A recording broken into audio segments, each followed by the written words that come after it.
Hello दोस्तों। आप लोग कैसे हैं? आशा करते हैं कि आप लोग अच्छे होंगे, स्वस्थ होंगे और बेहतरीन तरीके से पढ़ाई करते होंगे। ठीक है दोस्तों, आज हम क्लास 10th का 2024 का मॉडल पेपर मतलब ऑब्जेक्टिव क्वेश्चन जो होता है 20 नंबर का बहुविकल्पी, आज हम सॉल्व कराएंगे। ठीक है, देखिए दोस्तों, मैंने यहाँ पर 2024 का मॉडल पेपर में से, ठीक है, इसमें से 20 ऑब्जेक्टिव क्वेश्चन लिखा है जो कि बेहद इंपॉर्टेंट क्वेश्चन है। ठीक है, जो बच्चे 2026 के बोर्ड एग्जाम की तैयारी करते हैं, जो कर रहे हैं दोस्तों, उनके लिए बेहद इंपॉर्टेंट है। आप लोग क्या कीजिएगा, इसको याद कर लीजिएगा। ठीक है, तो आइए पहला क्वेश्चन हम देखते हैं। तो पहला क्वेश्चन में पूछ रहा है दोस्तों कि वैदेही वनवास के रचनाकार है। ठीक है, ये दोस्तों 2024 के बोर्ड एग्जाम में पूछा था। ठीक, वैदेही वनवास के रचनाकार है। पहला दिया है मैथिली शरण गुप्त, दूसरा दिया है अज्ञेय, तीसरा दिया है हरिऔध और चौथा दिया है सियाराम शरण गुप्त। ठीक है दोस्तों, जो इसका राइट आंसर हो जाएगा, इसका राइट आंसर हरिऔध हो जाएगा। ठीक है, क्या हो जाएगा? हरिऔध। ठीक है, हरिऔध जी का पूरा नाम दोस्तों उपाध्याय सिंह, ठीक है, यहाँ पे लिख दे रहे हैं उपाध्याय सिंह। यहाँ पर बता रहे दोस्तों, गलत हो गया। ठीक है, इनका नाम दोस्तों है अयोध्या सिंह, अयोध्या सिंह उपाध्याय है। ठीक है, इनका नाम क्या है? अयोध्या सिंह। ठीक है, अयोध्या सिंह उपाध्याय हरिऔध जी। ठीक, इनका पूरा नाम वो अयोध्या सिंह उपाध्याय हरिऔध जी। ठीक है, यही इसका क्या हो जाएगा? राइट आंसर हो जाएगा। ठीक है, तो दूसरा क्वेश्चन देख लेते हैं। तो दूसरा क्वेश्चन बोल रहा है कि प्रयोगवाद के कवि है। ठीक, प्रयोगवाद के कवि है। इसमें 4 ऑप्शन दिया। पहला दिया है भूषण, दूसरा दिया है अज्ञेय, तीसरा दिया है सुमित्रानंद पंत और चौथा दिया है महादेवी वर्मा। ठीक है, तो जो प्रयोगवाद के कवि हैं दोस्तों, वो अज्ञेय जी है। कौन से हैं?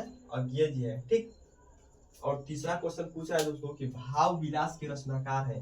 भाव विलास के रचनाकार है। इसमें 4 ऑप्शन हमको दिया है। पहला दिया है देव, दूसरा दिया है बिहारी, तीसरा दिया है चिंतामणि और चौथा दिया है मतीराम। ठीक है दोस्तों, जो भाव विलास के रचनाकार है वो देव जी है। कौन है? देव जी। इसका राइट आंसर देव हो जाएगा। ठीक है, अगला क्वेश्चन बोल रहा है कि कला और चौथा देखिए, कला और बूढ़ा चांद के रचनाकार है। दोस्तों ये बेहद इंपॉर्टेंट क्वेश्चन है, सुमित्रानंद पंत जी का है। ठीक है, आप लोग इसको जरूर याद कीजिएगा।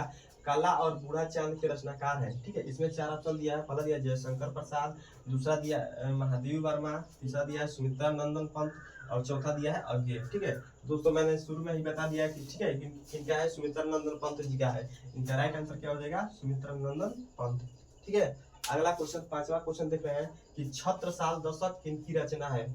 इसमें भी 4 ऑप्शन दिया है। पहला दिया है पद्माकर की, दूसरा दिया है बिहारी की और तीसरा दिया है भूषण की और चौथा दिया है मतीराम। ठीक है, तो दोस्तों इनका राइट आंसर अगर आपको पता है तो कमेंट में बताइएगा। ठीक है, अगर नहीं पता है तो मैं यहाँ पर आपको बता दूं, जो इनका राइट आंसर हो जाएगा भूषण। ठीक है, क्या हो जाएगा? भूषण हो जाएगा। ठीक है, आइए दोस्तों अब छठवां क्वेश्चन कर लेते हैं। ठीक है, तो छठवां क्वेश्चन हमसे यही पूछा है कि नीड़ का निर्माण फिर किस विधा की रचना है। ठीक है, नीड़ का निर्माण फिर किस विधा की रचना है। इसमें 4 ऑप्शन दिया है। ठीक है, और जो सही रहेगा उस पर हम टिक लगाएंगे। तो पहला ऑप्शन दिया है जीवनी, दूसरा दिया है आत्मकथा, तीसरा दिया है रेखा चित्र और चौथा दिया है एकांकी। ठीक है, तो जो नीड़ का निर्माण है दोस्तों, यह आत्मकथा है। ठीक है, क्या है? आत्मकथा। अगला देखेंगे दोस्तों, 7वां क्वेश्चन कि निम्नलिखित में से शुक्ल युग के लेखक है। ठीक है, निम्नलिखित में से शुक्ल युग के लेखक है। ठीक है, इसमें भी 4 ऑप्शन दिया है। पहला दिया है मोहन राकेश, दूसरा दिया है अमृत राय, तीसरा दिया है श्याम सुंदर दास और चौथा दिया है कमलेश्वर। ठीक है, तो जो दोस्त शुक्ल युग के जो लेखक है वो श्याम सुंदर दास जी है। ठीक है, इसका राइट आंसर हो जाएगा। 8वां क्वेश्चन देखिए, बोल रहा है कि परीक्षा गुरु किस विधा की रचना है। इसमें भी हम लोग को 4 ऑप्शन दिया है। पहला दिया है आत्मकथा, दूसरा दिया है एकांकी, तीसरा दिया है उपन्यास और चौथा दिया है रेखा चित्र। ठीक है, ये दोस्तों वेरी इंपॉर्टेंट क्वेश्चन है, आप लोग इसको जरूर याद कीजिएगा। ठीक है, जो परीक्षा गुरु किस विधा की रचना है, तो इसका राइट आंसर हो जाएगा उपन्यास। ठीक, और अगला क्वेश्चन 9 क्वेश्चन बोल रहा है कि बाण भट्ट की आत्मकथा के रचनाकार है। बाण भट्ट की आत्मकथा के रचनाकार है। इसमें भी 4 ऑप्शन दिया है। पहला दिया है जयशंकर प्रसाद, ठीक है, दूसरा दिया है हजारी प्रसाद, तीसरा दिया है रांगे राघव और चौथा दिया है धर्मवीर भारती। ठीक है, तो जो बाण भट्ट की आत्मकथा है दोस्तों, वो क्या बोलते हैं, हजारी प्रसाद द्विवेदी जी का है। ठीक है, क्या है? हजारी प्रसाद द्विवेदी जी का। ठीक, अगला क्वेश्चन 10वां क्वेश्चन देख लेते हैं। 10वां क्वेश्चन बोल रहा है कि रस के कितने अंग होते हैं। रस के कितने अंग होते हैं? तो पहला दिया है 5, दूसरा दिया है 4 और तीसरा दिया है 3 और चौथा दिया है इनमें से कोई नहीं। ठीक है, तो दोस्तों जो रस के अंग होते हैं वो 4 होते हैं। क्या होते हैं?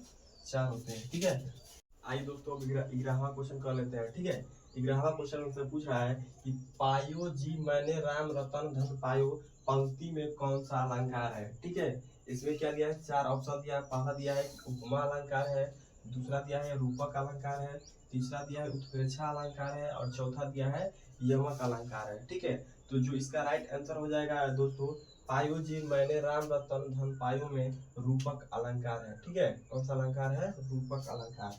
सोरठा के पहले चरण में कितनी मात्राएं होती है? ठीक है, 12वां क्वेश्चन हमसे पूछ रहा है कि सोरठा के पहले चरण में कितनी मात्राएं होती है। ठीक है, पहला ऑप्शन दिया है 13, दूसरा दिया है 12 और तीसरा दिया है 11 और चौथा दिया है 16। ठीक है, तो दोस्तों जो सोरठा के पहले चरण में जो मात्राएं होती है दोस्तों 11 मात्राएं होती है। ठीक है, 11 मात्राएं होती है। ठीक है, अगला क्वेश्चन 13वां क्वेश्चन बोल रहा है कि निर्दय शब्द में प्रयुक्त उपसर्ग है।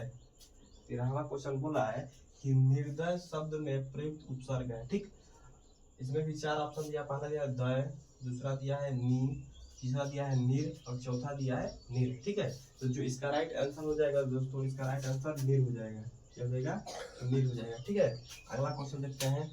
14 नंबर क्वेश्चन क्या बोला है कि नील गाय में कौन सा समास है? नील गाय में कौन सा समास है? ठीक है, पहला दिया है कर्मधारय समास, दूसरा दिया है द्वंद्व समास, तीसरा दिया है द्विगु समास और चौथा दिया है बहुव्रीहि समास। ठीक है, तो जो इसका राइट आंसर हो जाएगा कर्मधारय समास। ठीक है, कौन सा समास है? कर्मधारय समास। 15वां क्वेश्चन बोला है दोस्तों कि खेत का तत्समक रूप है। खेत का तत्समक रूप है। इसमें पहला क्वेश्चन दिया है भूमि, दूसरा दिया है जमीन, तीसरा दिया है क्षेत्र और चौथा दिया है पृथ्वी। ठीक है, तो जो खेत का तत्समक रूप होता है दोस्तों क्षेत्र होता है। ठीक है, क्या होता है? क्षेत्र होता है। ठीक, आइए क्या करते हैं, अगला क्वेश्चन मतलब 16वां क्वेश्चन देख लेते हैं। ठीक है, 16वां क्वेश्चन हमसे पूछ रहा है युष्मद शब्द का पंचमी विभक्ति बहुवचन का रूप होगा। ठीक है, इसमें 4 ऑप्शन दिया है।